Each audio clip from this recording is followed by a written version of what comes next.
Saya pelajari Vietnam. Vietnam mengalami kemajuan yang sangat luar biasa. Hari ini sungai-sungainya jernih, danau-danaunya bersih, masyarakatnya disiplin, pemerintahnya menggunakan tangan besi untuk mengatur rakyatnya. Tiongkok mengatur anak-anak muda yang pemabuk, mengatur anak-anak muda yang malas, mengatur anak-anak muda yang setiap hari marah pada orang tuanya menjadi benalu di keluarnya. Dikerahkan tentara untuk mengambil mereka dari rumahnya, dimasukin barak militer selama 6 bulan. Pulangnya mereka menjadi manusia yang tersadar dan kembali pada orang tuanya, kembali pada negara dan budaya Tiongkok. Teologikal ini akan saya terapkan di Jawa Barat. Tidak bisa dalam setiap tahun cerita kita hanya cerita geng motor. Tidak bisa dalam setiap tahun cerita kita hanya cerita tawuran.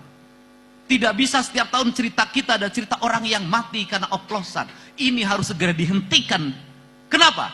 Kita punya kebudayaan, kita punya nilai ajaran Islam sebagai nilai-nilai ritualitas, sebagai nilai-nilai substansial, nilai-nilai spiritualitas. Tetapi kenapa kita tidak bisa menyelesaikan hal-hal yang remeh-temeh dan kecil ini? Faktornya cuma satu, kita lebih senang membangun wacana dibanding bertindak nyata.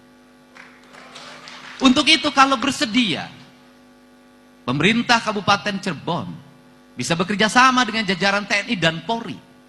Pemerintah provinsi bersedia membangun mesnya. Orang tuanya diberikan kesadaran kalau anaknya nakal, maka dia telepon tentara, telepon polisi, diangkut, dimasukin mes, dilakukan pembinaan. Diarahkan dalam waktu 6 bulan ke depan. Kalau masih parah setahun, untuk apa? Dikembalikan dia pada orang yang mencintai orang tuanya, orang yang mencintai lingkungannya, orang yang mencintai sesamanya, dan orang yang mencintai Tuhannya secara utuh. Kerangka inilah. Kenapa? Saya tidak mau orang Jawa Barat ke depan menjadi generasi ciu. Saya tidak mau orang Jawa Barat ke depan menjadi generasi geng motor.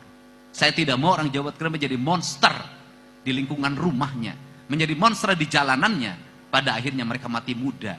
Ketika mati muda itulah, saya tidak mau orang-orang terdidik berasal di luar Jawa Barat kemudian mendominasi dan orang sini selamanya hanya menjadi kuli terhadap tuannya.